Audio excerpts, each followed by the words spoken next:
अभी 50% लोग यहाँ पर अशिक्षित हैं और ऐसी परिस्थिति में वन नेशन वन इलेक्शन एकदम सफल नहीं होगा। इसका भारी खामियाजा भुगतना पड़ेगा। ये लोकतंत्र का एक तरह से मजाक हो जाएगा, मौकरी हो जाएगा। आप 140 करोड़ में मात्र 40 करोड़ पर अगर निर्णय कर लेते हैं, जिसको ज़्यादा आया वही जो है देश का हुक्मरान बन जाएगा, राज्य का हुक्मरान बन जाएगा, पंचायत का बन जाएगा, जिला का परिषद का बन जाएगा। तो ऐसी परिस्थिति में आप देश को नुकसान पहुंचाएंगे, क्योंकि लोकतंत्र का सही मायने में इम्प्लीमेंटेशन नहीं होगा।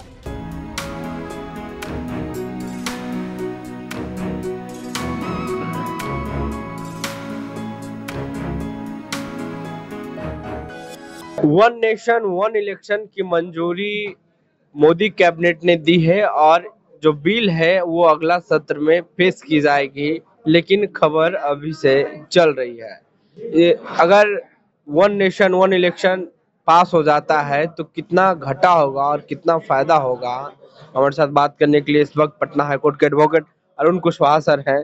सर, आप कैसे देखते हैं वन नेशन वन इलेक्शन को? देखिए, हम पहले भी बोल चुके हैं, यह पूरे दुनिया में ये हार्ड रियलिटी है, यूनिवर्सल ट्रूथ है कि India is the largest democracy of the world. पूरे दुनिया का सबसे बड़ा लोकतंत्र है भारत, और भारत में अशिक्षा भी बहुत है। अभी 50% लोग यहाँ पर अशिक्षित हैं और ऐसी परिस्थिति में वन नेशन वन इलेक्शन एकदम सफल नहीं होगा। इसका भारी खामियाजा भुगतना पड़ेगा। ये लोकतंत्र का एक तरह से मजाक हो जाएगा, मौकरी हो जाएगा। इसलिए कि जो अशिक्षित लोग हैं भारत में, जो 50% हैं, अगर 140 करोड़ है भारत में लोग, तो उसका आधा 70 करोड़ जो लोग हैं अशिक्षित हैं यहाँ पर। तो ऐसी परिस्थिति में जब एक ही बैलेट पेपर में आप सरपंच का भी चुनाव कराएंगे, मुखिया का भी चुनाव कराएंगे, MLA का भी कराएंगे, MP का भी कराएंगे, उसके बाद राज्यसभा के सदस्य का भी कराएंगे, उसके बाद लोकसभा के सदस्य और विधान परिषद का भी सदस्य का चुनाव कराएंगे, तो ये एकदम हौच पौच हो जाएगा और एकदम यहाँ की जनता जो आधी आबादी है जो अशिक्षित है, उसको तो बैलेट पेपर ही समझ में नहीं आएगा। इसलिए भारत जैसे देश में ये वन नेशन वन इलेक्शन बिल्कुल सक्सेस नहीं होगा और इसमें सबसे ज़्यादा जो खमियाजा भुगतना पड़ेगा वो वर्तमान सरकार जो नरेंद्र मोदी की है, इन्हीं को भुगतना पड़ेगा, क्योंकि इससे जनता परेशान हो जाएगी और जनता जब परेशान होगी तो चुनाव में जो है इनके खिलाफ जनमत तैयार हो जाएगा। अगर इनको कराना था तो सबसे पहले इनको अगर वोट बढ़ाने वाला काम करना था नरेंद्र मोदी को, तो सबसे पहला जो विधेयक लाना चाहिए था वो जो SC ST में जो वर्गीकृत किया है सुप्रीम कोर्ट ने, क्रीमी लेयर वगैरह लगाने का और ये जो आदेश पारित किया है, उसको रद्द करने के लिए पहले लाना चाहिए था, ताकि SC ST समाज के लोग नरेंद्र मोदी के पक्ष में हो जाते। लेकिन वो न करके ये दूसरा अपने पैर में कुल्हाड़ी मार रहे हैं। इससे सबसे बड़ा मुश्किल में यहाँ का लगभग 70 करोड़ जनता परेशानी में पड़ जाएगी, क्योंकि वो चुनाव के बैलेट पेपर को ही नहीं समझ पाएगा, EVM को ही नहीं समझ पाएगा। EVM में कहाँ कौन बटन है सरपंच का, कौन मुखिया का, कौन MLA का, कौन MP का, कौन राज्यसभा का, कौन विधान परिषद का, सारे लोग एक साथ पूरा चुनाव होगा। तो ऐसी परिस्थिति में ये भारत जैसे बड़े देश में और अशिक्षित देश में ये संभव नहीं है। अच्छा, अगर ऐसा होता है सर, एक देश एक चुनाव, तो क्या लगता है इसे किसे फायदा होगा और किसे नुकसान होगा? ये चुनाव ही नहीं कहा जा सकता है, ये तो जबरदस्ती हथियाना हुआ। मान लीजिए कि आप यहाँ पर 140 करोड़ लोग हैं और उसमें पोल होता है मात्र जो है 40 करोड़ का, तो 100 करोड़ का जो इनवैलिड हो जाएगा वोट या गलत पड़ जाएगा वोट, तो वो तो लोकतंत्र हुआ नहीं। आप 140 करोड़ में मात्र 40 करोड़ पर अगर निर्णय कर लेते हैं, जिसको ज़्यादा आया वही जो है देश का हुक्मरान बन जाएगा, राज्य का हुक्मरान बन जाएगा, पंचायत का बन जाएगा, जिला का परिषद का बन जाएगा, तो ऐसी परिस्थिति में आप देश को नुकसान पहुंचाएंगे, क्योंकि लोकतंत्र का सही मायने में इम्प्लीमेंटेशन नहीं होगा और गरीबों का जो है डाइवर्सन हो जाएगा। गरीब समाज जो है, जो अशिक्षित समाज है, उसका वोट सही जगह नहीं पड़ेगा और उसके वोट का समझिए कि हाईजैकिंग हो जाएगा। मनुवादियों ने बहुजनों के इतिहास को, उनके नायकों को मिटा देने की तमाम कोशिशें की, लेकिन अम्बेडकरवादियों ने तमाम मुश्किलों को सहकर उसे जिंदा रखा। बहुजन कैलेंडर 2025 के जरिए हमने भी बहुजनों के संघर्ष और इतिहास को सहेजने का काम किया है, क्योंकि कैलेंडर सिर्फ तारीख नहीं बताते, इतिहास भी बताते हैं। तो आज ही ऑर्डर करिए 2025 का बहुजन कैलेंडर। बुकिंग शुरू है। ऑर्डर देने के लिए व्हाट्सएप नंबर 9711666056 पर मैसेज करें या dalitdastak@gmail.com पर ईमेल करें। जिसके चलते जो है जो पढ़े लिखे समाज का वर्चस्व बढ़ेगा भारत में, और गरीब लोगों का गरीबी और बढ़ेगा, और गरीबी और अमीरी के बीच का खाई जो है बहुत ज्यादा बढ़ जाएगा। क्योंकि अमीर लोग तो अपने लोग को चुन लेंगे, लेकिन गरीब लोग जो है वो डिसाइड नहीं कर पाएगा, वो पढ़ा लिखा नहीं है, इसलिए उसका वोट बर्बाद जाएगा, और इस तरह से जो है चुनाव न होने के बराबर हो जाएगा। अमीरों का लोकतंत्र हो जाएगा यहाँ। अच्छा, क्या लगता है सर, अगर ये पास होती है बिल तो छोटे दलों को नुकसान हो सकती है? सबसे ज्यादा नुकसान ऐसे तो ये लोकतंत्र का नुकसान होगा। अगर ये बिल पारित होता है तो लोकतंत्र फ्रस्ट्रेट हो जाएगा, लोकतंत्र होगा ही नहीं, क्योंकि 50% जनता को समझ में ही नहीं आएगा कि हम किसको वोट दे रहे हैं, किसको वोट नहीं दे रहे हैं। ईवीएम में कंफ्यूजन हो जाएगा, तो इसलिए ये लोकतंत्र की हत्या हो जाएगी।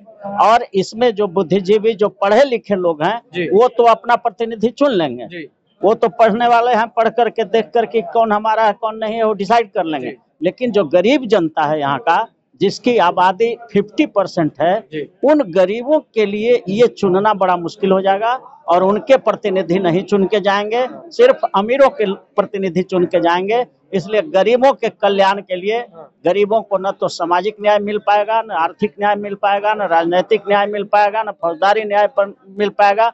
अमीरों का राज स्थापित हो जाएगा भारत।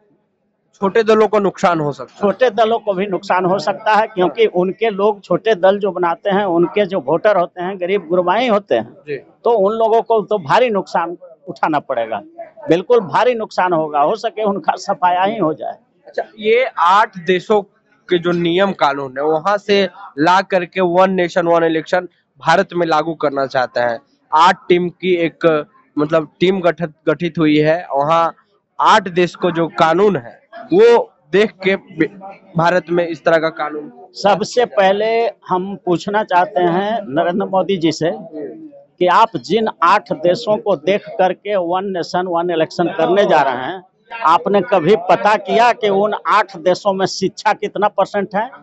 वहाँ 100% शिक्षा है, एक एक आदमी वहाँ शिक्षित है, सब लोग पढ़ सकता है, सब लोग समझ सकता है, इसलिए वहाँ पर तो जरूर सफल हो जाएगा। अमेरिका में, रूस में, चाइना में जो भी शिक्षित देश है वहाँ ये सफल हो जाएगा। लेकिन उसका नकल करने में आप जो है अशिक्षित हैं, पहले आप शिक्षा का समानीकरण करिए ना।